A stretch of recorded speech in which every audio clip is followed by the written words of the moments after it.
she's a Muslim. The voices of that 10% got to me. And I actually changed my mind 4 times before I decided to put my name on the ballot. And I'm really glad I did, because in the span of 8 weeks, it's all the time that I had, my team and I were able to put together a campaign, as we affectionately call put together by Scotch tape, and came within 5% of the vote. I lost by 1,337 votes.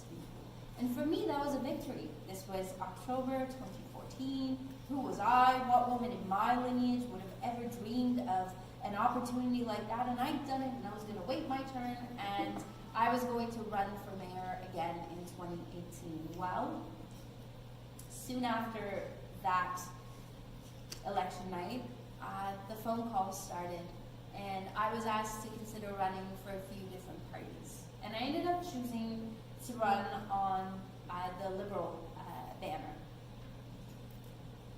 I think it's really important to take what we experience in our personal lives and turn it into something that matters and has meaning. For me, we were in 3rd place at the time.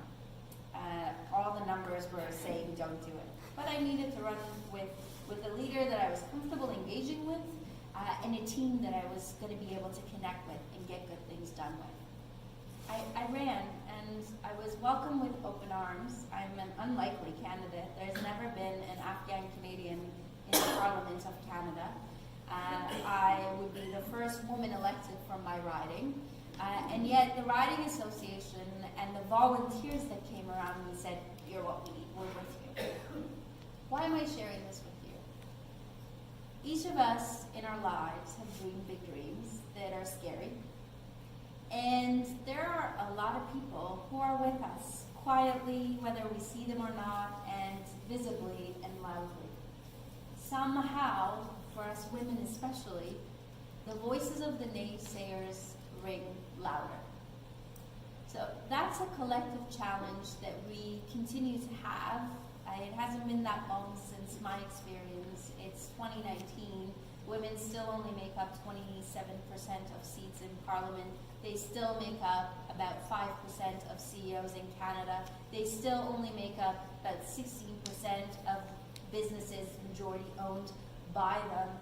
Those CEOs that actually do make it still earn 68 cents on the dollar for what their male counterparts earn, and generally the gender wage gap is at 88 cents. I say this because somehow that attitude of you're not yet ready, you're not good enough, pervades a lot of our systems.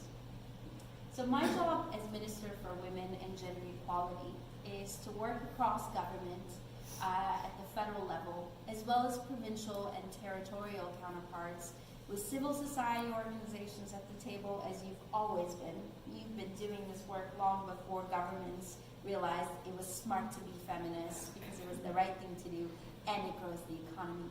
My job is to work to close that gender wage gap. And I still get angry about the gender wage gap. 108 years ago is when we started measuring the gender wage gap. 108 years ago, women earned 52 cents on the dollar of what men earned. 108 years later, we've come a long way, but 108 years later, and we're at 88 cents on the dollar. In the same span of time, we have achieved significant milestones in our species. We have invented cars and airplanes, artificial intelligence, computers, the internet. We've been able to explore the outer edges of the universe. We've put humans out there in space, and yet we can't close the gender wage gap. We didn't stop at 88% of progress on any of those accomplishments. And we can't stop on this. So I've learned in this job that I can fuel my anger, or I can channel it into positive outcomes. So as we approach International Women's Day, 2 years after courageous silence breakers have put forward their testimonies yet again, and this time we're listening better, I'm committed more than ever to channeling that anger to close the gender wage gap. And I'm heartened knowing that we are not alone. I'm heartened because voices we haven't always heard are beginning to be heard. The voices of our stolen sisters are being amplified and elevated by their loved ones, but also those who believe that the people of this land, the first peoples of this land, deserve the same opportunities for success as us settlers. The voices of persons with disabilities and exceptionalities, the voices of LGBTQ2S individuals are also beginning to have platforms. Newcomer women are uniting, and I'm actually seeing more and more across the country coalitions and partnerships between immigrants and Indigenous peoples, because united we are stronger. What's interesting too is that more men and boys are stepping up and realizing that when women and girls do well, so do they. When we have conversations about gender equality, we're speaking about their gender too. I'm heartened by guys like Arif Virani, who use their statements in the House of Commons to talk about the period curse. And of course, I know that we have a leader who believes gender equality is the right thing to do.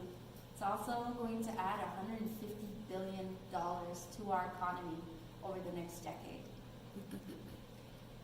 On Friday, we'll have an opportunity to connect with leaders and to send a message to advocates and organizers across this country, especially those grassroots leaders, that we see you, that we appreciate you, and we understand that the sustainability of the work to advance gender equality is best set and left with you.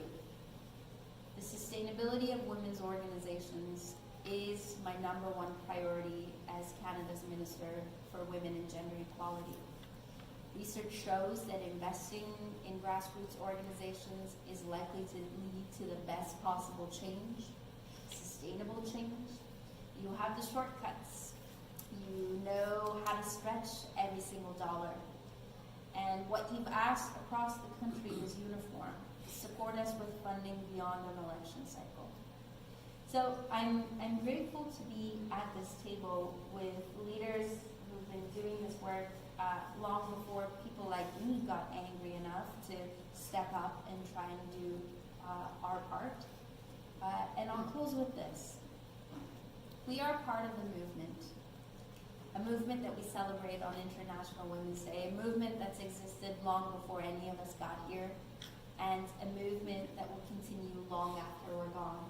It's up to us the shape in which we leave the movement in as we pass it on to the next generation of leaders. So thank you for being here tonight, and I do look forward to the conversation that we're about to have. Thank you. Thank you.